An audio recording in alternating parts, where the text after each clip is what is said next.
자, 추운 겨울, 연말이 되면 자리를 보존할 수 있을까 걱정하는 분들이 있는데요. 이른바 명퇴 대상자들이죠. 명예퇴직이라고 하지만 전혀 명예롭지 않아가지고 누구도 경험하고 싶지 않은 공포의 명퇴, 명예퇴직. 그런데 이 명퇴를 재미있게 표현하는 말들이 있어서 잠깐 소개해 보려고 그래요. 자, 밝은 대낮에 쫓겨나면 뭔지 아세요? 명퇴. 밝을 명자. 자, 추운 겨울에 쫓겨나면 동퇴. 퇴직금도 없이 생으로 쫓겨나면 생퇴. 잘못도 없이 황당하게 쫓겨나면 황퇴. 입사하자마자 쫓겨나면 알탕. 여러 사람이 함께 묶여서 쫓겨나면 굴비. 자, 이 시대 회사들은요, 구조조정이라는 명목하에 어쩔 수 없이 직원들을 내보내야 하는 경우가 있습니다. 정년이 안 되었는데 회사에서 내보내는 것이 직장인들에게는 아주 무섭기만 한 바로 그 공포의 명퇴, 명예퇴직이에요. 자, 명예퇴직을 하게 되면 그 기분이 어떨까요? 갑자기 회사에서 속된 말로 잘리면 그 기분이 어떨까? 그러나 그런 기분 따위 몰라도 된다 이거예요. 왜냐? 우리 예수님은 사랑하는 성도를, 사랑하는 신부를 절대 버리지 아니하시고 영원히 함께 하시기 때문입니다.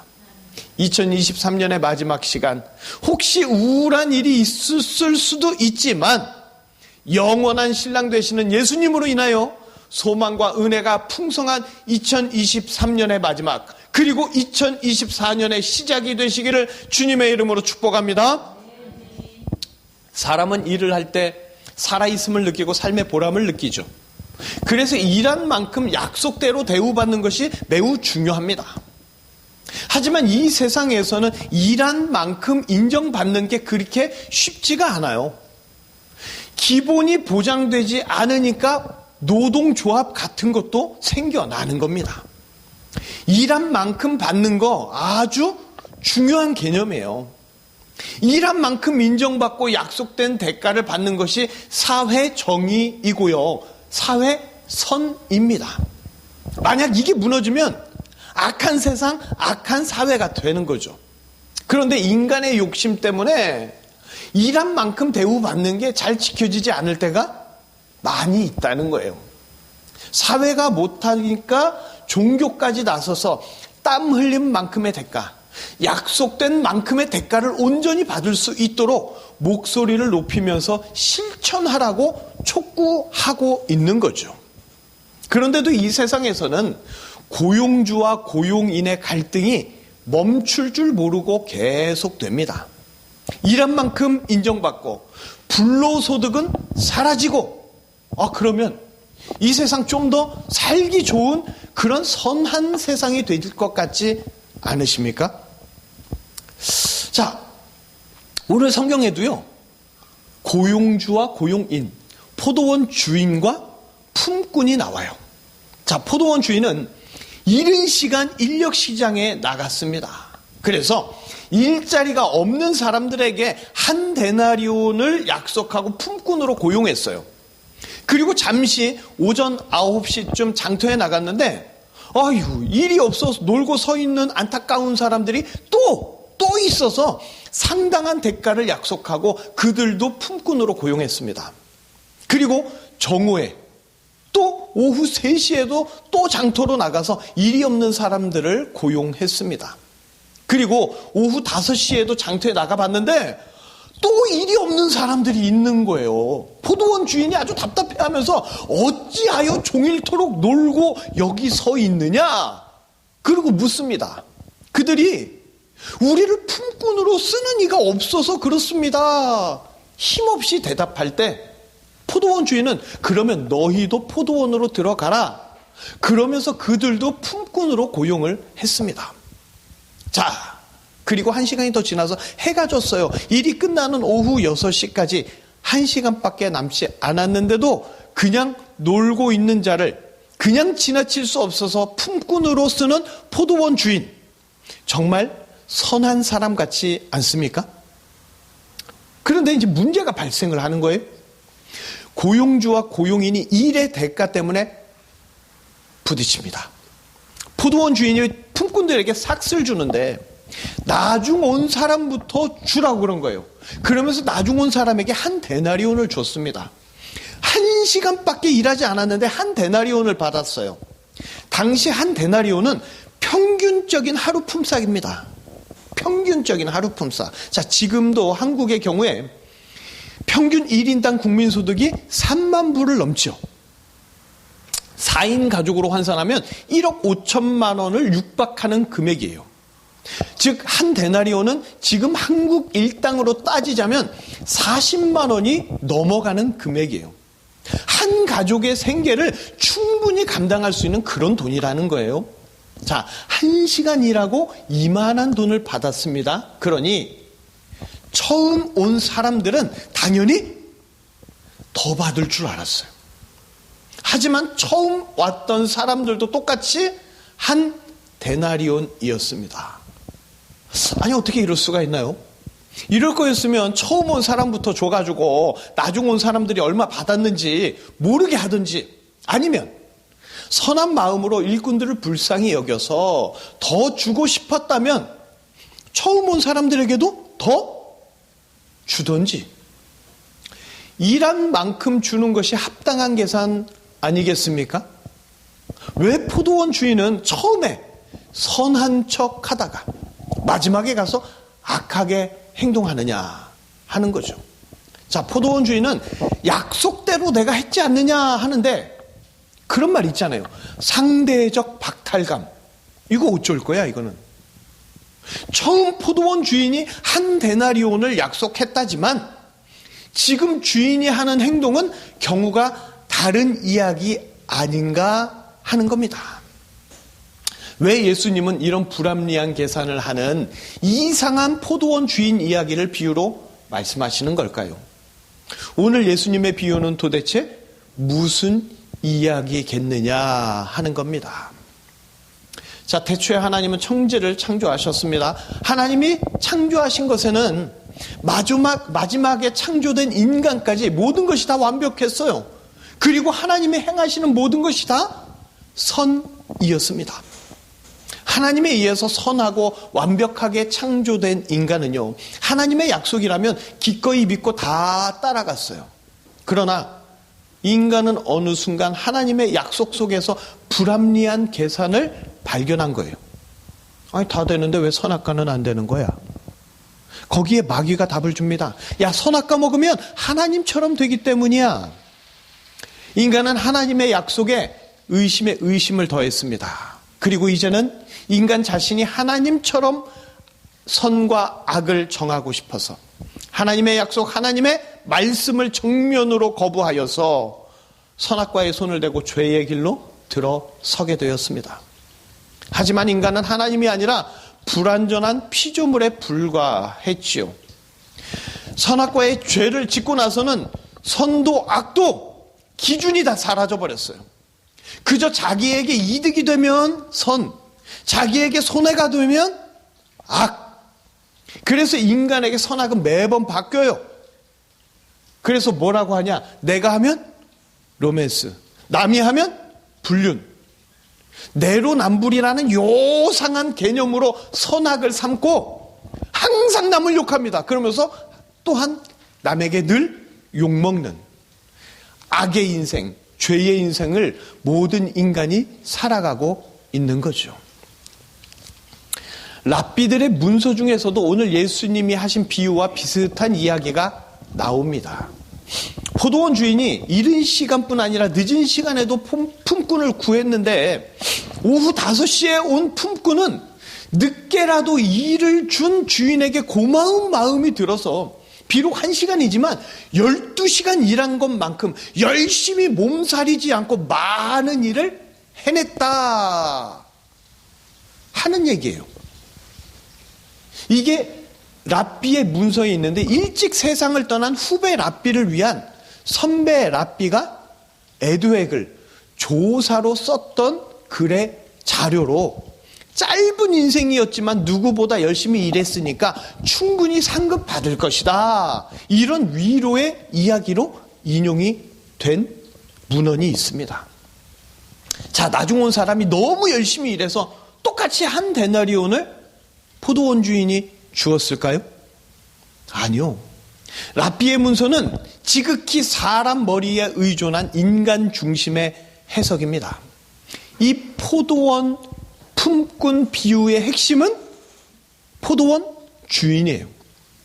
예수님이 포도원 주인이시고 품꾼들에게 삭슬 정산하듯이 모든 자를 심판할 심판자가 되십니다. 포도원 주인이 삭슬 주고 싶은 대로 주었듯이 구원은 구원자의 뜻대로 주신다는 게 핵심입니다. 장터에 일이 없는 자처럼 아무도 구원받지 못할 때 무지개를 통하여 구약을 통하여 약속하신 대로 병든 자든 약한 자든 가난한 자든 죄인이든 어느 누구라도 구원자를 믿는 자는 다 구원해 주시려고 예수님이 이 땅에 오셨습니다. 그런데 먼저 부름받은 유대인들 종교 지도자들은 자신들은 더 특별해야 한다고 성경의 의미를 왜곡시켰어요. 그래서 자기들 뭐라고 불러요? 선민, 선택받은 선한 민족. 그래서 예수님은 지금 구원할 자를 부르시는 자기 이야기를 하시는 거예요. 포도원으로 부르신 한 데나리온의 약속은 무엇이냐? 구원의 약속, 천국의 약속입니다. 예수님을 믿지 않는 자들은 율법을 붙잡았던 지난 날을 예수님께 들이대면서 더 받아야 된다, 더 특별하게 해야 한다, 인간적인 요구를 하고 있는 거예요. 그러나 천국에서도 더 큰 상급이 있고 특별한 등급의 차별이 있다면, 아니 천국에 차별이 있으면 그게 구원이에요? 그게 천국이에요? 천국은 잘 알 수 없어요. 그러나 분명한 건 뭐예요? 너무너무 좋다는 겁니다. 상상할 수 없을 만큼 좋은데 그것이 잠깐이 아니라 억겁의 세월이 지난 다음에 끝나는 게 아니라 영원히 좋은 거예요. 먼저 온 자나 나중 온 자나 이렇게 좋은 천국에 다 들어가도록 모두에게 구원을 약속하신 예수님의 선하심을 불합리한 계산으로 치부해버릴 수 없는 겁니다. 예수님을 믿지 아니하고 대적하려고 하는 인간은 과연 합리적이고 선하냐 하는 거죠. 자기가 구원의 기준이 되어서 자기만 특별하려는 것이 과연 합당한 것이고 선한 것이냐 하는 거죠. 예수님은 세상의 약속이 아니라 예수님 자신을 믿으라고 해요. 왜? 세상의 약속은 순식간에 변하니까. 예수님만이 변하지 않는 포도원의 주인이시기 때문인 줄 믿습니다. 예수님은 하나님의 본체로서 세상을 지으신 분이시며 세상의 유일한 주인이십니다. 즉 이 세상은요, 주인의 뜻대로 움직이는 거예요. 어떤 계산을 하든 어떤 판결을 내리든 세상의 주인이신 예수님이 하면 그게 선이에요. 예수님은 이미 태초부터 죄인, 먼저 되지 못하고 나중되어서 멸망할 자들에게 구원을 주시겠다고 약속하셨습니다. 절대 구원받지 못할 죄가 가득한 죄인인데도 자기 피값으로 치르는 계산, 죄인이 구원을 받게 되는 이상한 계산, 불합리한 계산을 창조 때부터 계획하시고 약속해 주셨습니다. 그 증거들이 아담과 하와에게 입혀주셨던 양털 옷이었고 노아에게 보여주셨던 무지개였으며, 이런 수많은 증거들을 통해서 일이 없어 놀고 있는 장터의 품꾼들처럼 구원이 없는 인간들에게 예수님이 구원을 약속해 주셨습니다. 이 약속과 계산에 피조물에 불과한 인간들은요, 아무것도 따질 자격이나 권리가 없습니다. 선한 분은 예수님이시고 악한 자는 인간이에요. 태초부터의 선한 약속을 세상에 없는 계산으로 지키고 이루시는 분, 그분이 바로 우리가 믿는 예수님인 줄 믿습니다. 그 온 세상의 주인이 약속대로 구원을 주시려고 삭슬 결산하는 분으로 이 땅에 오셨어요. 포도원 주인처럼 이미 늦었다고 세상이 포기한 오후 5시까지 일이 없던 자도 포도원, 곧 구원의 울타리로 불러주시고 넣어주시려고 일을 구하지 못한 자, 구원받지 못한 자들을 찾으려고 이 땅에 오셨습니다. 그러나 인간들은요, 예수님을 주인으로 보지 않았어요. 삭슬 결산하고 계산하여서 줄 자에게 주시는 분이 아니라 중간에서 삭슬 가로채고 사기치는 놈처럼 예수님을 나쁘게만 보았습니다. 인간들의 상식에서는 죄인들에게만 관대한 예수님의 말과 행동이 포도원 주인의 불합리한 계산처럼 아주 어처구니가 없었어요. 일한 만큼, 선한 만큼, 거룩하게 살아온 만큼 하나님께 복을 받는다는 구약의 약속이 있지 않느냐. 그런데도 예수라는 자, 너는 왜 이상한 계산으로 죄인들을 선동하느냐. 율법을 지키며 선을 쌓은 자신들에게 불합리하게 욕하고 비난하는 꼴을 유대 종교 지도자들은 두고만 볼 수 없었습니다. 그래서 악한 인간들이 합리적이라고 포장한 계산으로 구원자를, 포도원 주인을, 온 세상의 주인을 죽여버렸습니다. 불합리해 보이는 것 같지만 그러나 은혜의 계산으로 이 땅의 모든 죄인들에게 구원을 주시려고 하셨는데, 인간의 합리적인 계산으로 선한 온 세상의 주인이 십자가에 처형당하는 어이없는 일이 벌어지고 만 것이죠. 그런데 예수님은 그냥 그렇게 인간들 손에 죽으셨습니다. 너무나 큰 인간들의 죄는 예수님의 피값으로만 계산이 맞춰지기 때문에 조물주가 피조물을 위해 죽는 말도 안 되는 불합리한 계산을 위해 예수님은 기꺼이 죽으셨습니다. 그리고 이 땅에서 그렇게 계산하시는 은혜의 약속이 있었음을 부단히 가르쳐 주시죠. 누가복음 7장 41절에서 42절 우리 함께 읽어보실까요? 이르시되 빚주는 사람에게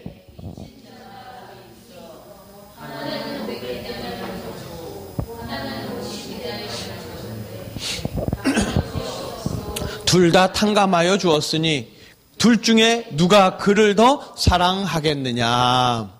자, 하루는요 예수님께서 바리새인 시몬의 집에 가셨어요. 그런데 그곳에 죄가 많은 한 여자가 와가지고 예수님 발 곁에 서서 울며 눈물로 그 발을 적시고 자기 머리털로 닦고 그 발에 입 맞추며 가져온 향유를 부었습니다. 이를 보는 바리새인 시몬은 감히 창녀 같은 것에게 자기 손님을 빼앗긴 것 같아서 아주 못마땅했고 기분이 더러워졌어요. 그럴 때 예수님은 시몬에게 많이 탕감받은 자가 많이 사랑한다고, 죄가 많은 자가 더 많이 사랑을 받았다고, 태초부터 약속된 불합리한 계산법을 인자하게 알려주십니다. 생각해 보세요. 죄가 많은 자, 나중되어 구원받지 못하는 자, 그런데 그런 자가 예수님의 죽으심으로 탕감받고 용서받아서 구원을 받게 되어 먼저 된 자로 바뀌는 이상한 계산. 죄가 많으면 사랑이 아니라 형벌이 많아야죠. 그런데 죄가 많은 자에게 더 큰 사랑으로 용서하시고 구원을 주시는 불합리한 계산. 태초 삼위 하나님께서 정하신 놀라운 구원의 약속을 예수님께서 이 땅에 오셔서 약속대로 계산하셨고, 선한 의인이 아니라 악한 죄인을 구원해 주시는 그 불합리한 계산을 지금도 그 약속대로 끊임없이 진행하고 계시는 줄 믿습니다. 그래서 사도 바울은 이렇게 고백합니다. 로마서 5장 20절 우리 함께 읽어보실까요? 율법이 들어온 것은 범죄를 더하게 하려 함이라. 그러나 죄가 더한 곳에 은혜가 더욱 넘쳤나니. 죄가 더한 곳에 은혜가 더욱 넘쳤다. 아멘? 믿음은요, 태초부터 약속된 죄인을 향한 불합리한 계산을 선한 것으로 기쁘게 받아들일 수 있는 것이 믿음입니다. 예수님의 이상한 계산대로 기꺼이 따르는 게 그게 바로 믿음이에요. 타락한 인간은 일한 만큼 노력한 만큼 특별한 복을 받을 것이라고 하나님의 약속을 오해합니다. 그러나 인간은요, 인간이 선하게 일한 것이 노력한 것이 일이라면 인간이 악하게 죄를 짓고 사고 친 것은 만이고 억이고 조고 경인 것을 전혀 모르고 있는 거예요. 죄악 때문에 구원을 얻지 못하는 자에게 구원을 주시겠다는데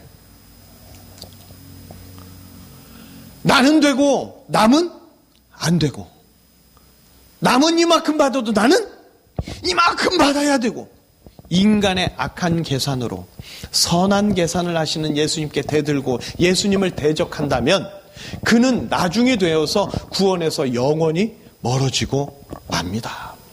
인간의 악한 계산으로 예수님의 선한 계산을 불합리하게 여기지 않고 믿음으로 예수님의 계산을 기쁨과 감사로 받는 자가 나중된 자로서 먼저 된 자가 되는 겁니다. 예수님의 이상한 계산을 선한 것으로 받는 것, 이것이 바로 믿음인 줄 믿습니다.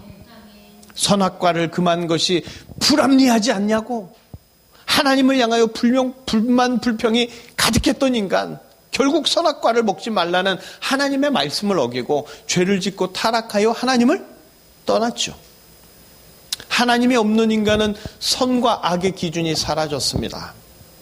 인간의 선악은 철저한 내로남불이에요. 선은 사라지고 악으로만 가득 찬 인간은 멸망당해야만 하는 운명이었습니다. 그러나 하나님 아버지는 인간을 심판하기보다 먼저 예수님을 보내주셨죠. 아침에도 오후에도 저녁 때라도 죄를 적게 지은 자나 죄를 많이 지은 자나 모두 구원이 없어서 죽게 된 인간들을 부르셔서 약속대로 구원을 주시겠다고 포도원 주인처럼 예수님을 보내주십니다. 그리고 그 약속을 믿는 자는 모두 구원받게 역사해 주시죠. 그러나 그 약속의 계산을 불합리하다고 투덜대며 일한 만큼, 노력한 만큼 대가를 요구하는 자에게는 하나님 아버지께서 그들이 말하는 대로 매우 합리적으로 지옥의 형벌에 그냥 내버려 두십니다. 구원받지 못하는 나중된 자를 향한 하나님 아버지의 약속으로 모든 믿는 자들에게 가장 큰 소망과 기쁨의 불합리한 계산이 지금도 우리에게 이어지고 있는 줄 믿습니다. 처음 제자들은요, 예수님의 비유를 들으면서 포도원 주인에 대하여 큰 의문을 품고 있었어요. 아무리 생각해도 이상한 주인인 거예요. 아니 어떻게 그럴 수 있어? 1시간 일한 자하고 12시간 일한 자하고 어떻게 이게 똑같아? 그러나 이후에 십자가와 부활을 경험한 예수님의 제자들은 포도원 주인에 대한 의문이 완전히 해소되었습니다. 포도원 주인이 누군지 정확히 알게 되었고 그 불합리한 계산이 누구를 위한 것인지 가슴 깊이 깨닫게 되었습니다. 포도원에 들어갈 수 없는 나중되었던 제자들이었는데 늦은 오후에 예수님이 부르셔서 복음의 사도라는 엄청난 대가를 받는 불합리한 계산의 대상자가 되었다는 그 사실이 제자들의 믿음을 날마다 자라게 했습니다. 예수님의 이상한 계산으로 믿음이 굳건해진 제자들, 아침에 포도원에 가듯 일찍 예수님을 만난 자나 늦게 포도원에 가듯 늦게 예수님을 믿은 자나 믿기만 하면 다 먼저 된 자가 된다는 구원의 약속을 사마리아와 땅끝까지 전하며 부흥의 불을 일으킨 예수님의 사도로 살아가는 줄 믿습니다. 일한 만큼의 대가, 사회 정의요, 사회의 선이라고 사람들이 말합니다. 그런데 일한 만큼, 성과만큼이라는 연봉제가 이미 있어요. 그렇죠? 하지만 연봉제가 되어서 사회 정의가 이루어졌고 세상이 선해졌습니까? 일한 만큼, 성과만큼 그렇게 됐잖아요. 그게 사회 정의라며. 그게 선이라면서요. 일한 만큼이라는 것을 계산하는 기준이 악한 인간이 되면 내로남불의 결과밖에 도출되질 않는 거예요. 악한 인간이 기준이 되면 악한 계산밖에 나오지 않습니다. 인생이 됐든 구원이 됐든 오직 기준은 예수님 뿐입니다. 이제 구원자 예수님께서 새로운 기준을 세워주시는 거예요. 아침에 온 자나 오후에 온 자나 먼저 온 자나 나중 온 자나 누구든지 예수님을 믿으면 믿는 자는 모두 구원받는 구원의 약속을 이루어 주십니다. 세상의 합리적인 계산, 그러나 속은 썩어있는 그런 악한 계산이 아니라 예수님의 불합리한 계산, 그러나 죄인을 구원하시는 선한 계산의 약속을 믿는 자는 그가 어떤 사람이든 처음 온 사람이든 나중 온 사람이든 크고 놀라운 구원을 받게 될 줄 믿습니다. 자, 성도는 이미 포도원에 들어온 주의 일꾼입니다. 주의 선한 약속을 믿기에 기대와 소망 속에서 기쁘고 즐겁게 일하고 있습니다. 그렇지 않습니까? 그런데 성도에게 믿음이 아니라 의심이 들어가면요, 먼저 된 자는 나중 되고 나중 된 자는 먼저 되는 예수님의 이 이상한 계산으로 일찍 믿으면 손해라는, 처음부터 과하게 헌신하면 안 된다는 괴상한 마귀의 속삭임이 들립니다. 그러나 포도원에 먼저 온 것이 손해이고 저주입니까? 일이 없어서, 구원이 없어서 장터에 놀고 서서 방황하는 것이 좋은 겁니까? 예수님은 성도를 사랑하시기에 하루라도 더 빨리 포도원으로 부르시고 예수님의 품에 안아 주셔서 기쁨과 기대와 소망 속에 살도록 인도해 주신 줄 믿습니다. 그런데 왜 손해예요? 예수님은 선하신데 왜 악하게 해석을 하느냐 말입니다.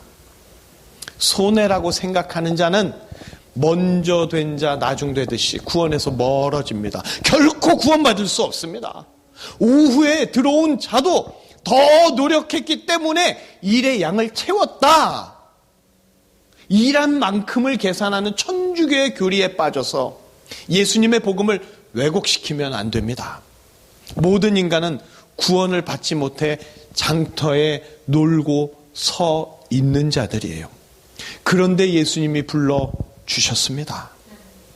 나중된 자든 먼저 된 자든, 열심히 일했든 열심히 일하지 못했든, 아침에 왔든 오후에 왔든 구원의 약속을 믿으며 주시는 은혜에 감사하고 매사에 기쁨과 감격으로 하루하루 살아가는 자, 그가 바로 예수님의 성도인 줄 믿습니다. 우리는요, 불러주는 자가 없어서 포도원에 들어가지 못하는 자요, 구원받지 못하는 그런 자였습니다. 그러나 예수님이 불러주셨어요. 구원의 약속으로 불러주셨습니다. 율법은 정죄하기만 하지 구원으로 불러주질 않아요. 다른 종교는 구원으로 불러준다고 하는데 실제로 가면 구원이 없어요. 죽도록 일만 하다가 종교 행위만 하다가 공치는 인생이 됩니다. 그런데 선하신 포도원 주인 구원자 예수님이 불러주셨어요. 우리는 먼저와 나중을 일한 만큼, 노력한 만큼 내 마음대로 정할 수 있다는 악한 생각을 품고 있는 자들입니다. 그러나 오직 예수님만 먼저와 나중의 기준이 되셔서 선한 계산을 해 주십니다. 포도원 주인 예수님의 계산은요, 믿음의 사람들에게 불합리한 계산이 아니라 선한 계산, 구원의 계산이에요. 세상 사람들에게나 불합리한 계산이죠. 어떻게 살인자가 구원받아? 나처럼 사람을 죽이면 안 되지. 아닌 거예요. 만약에 예수님의 계산이 불합리하지 않았다면 우리는 악을 행한 만큼 큰 심판을 받아야 합니다. 예수님이 합리적인 걸 가지고 나오면 우리는 끝장이에요. 그런데 포도원 주인 되신 구원의 예수님이 불합리한 계산을 가지고 나왔습니다. 그 불합리한 계산이 우리에게는 은혜인 거예요. 이것을 믿느냐 못 믿느냐가 영원한 심판과 영원한 축복의 갈림길이 됩니다. 예수님을 믿고 예수님의 약속을 믿으면 선한 구원의 계획에 포함되지만 일한 만큼을 내세우면서 포도원 주인을 대적하면, 예수님을 의심하면 악한 자가 되어 버림당합니다. 이 은혜가 2023년에도 우리에게 가득했고 2024년에도 가득하게 될 줄로 믿습니다. 우리는 지금 2023년의 마지막 시간을 예수님 앞에 예배 드리고 있습니다. 왜 이 시간에 예배 드립니까? 보신각종이나 일출 명당 장소에 가서 추억을 쌓는 게 더 합리적이지 않아요? 그런데 우리가 예배 드리는 이유는요, 너무 좋으니까. 찬양하고 기도하며 헌금 드리는 이유, 포도원에 불러주신 선하신 약속에, 선하신 계산에 감사하고 감격해서 주를 사랑한다고 기도하고 주께 영광 돌리며 찬양하고 동방박사들이 경배하듯이 우리는 예수님께 예배 드리는 줄 믿습니다. 예배는요, 우리 믿음의 고백이에요. 기도와 찬양과 헌금 모두 기쁨과 즐거움에 사로잡혀서 믿음으로 하는 결단과 행동들인 거죠. 예수님은 일한 만큼, 충성한 만큼을 따지시는 분이 아닙니다. 오히려 사랑하는 성도, 사랑하는 신부가 잘못해도 이상하게 계산하셔서 복의 복을 더하여 주십니다. 나중된 자 중에서도 1시간도 일하지 않은 완전 나중된 자인데도 놀라운 구원을 주시는 불합리한 계산, 그것이 우리에게는 한없는 은혜가 됩니다. 예수님은 우리들의 예배를 지금도 그렇게 받아주시는 거예요. 이제 곧 다가올 2024년에도 예수님의 약속, 구원의 약속 굳게 믿으면서 감사와 감격으로 늘 예배에 힘쓰고 아낌없이 헌금하고 온 마음과 정성을 다해 기도하고 찬양하면서 포도원 주인 되신 예수님의 약속대로 놀라운 구원의 은혜를 충만히 받아 누리는 믿음의 성도들로 살아가시기를 주님의 이름으로 축복합니다. 기도하시겠습니다.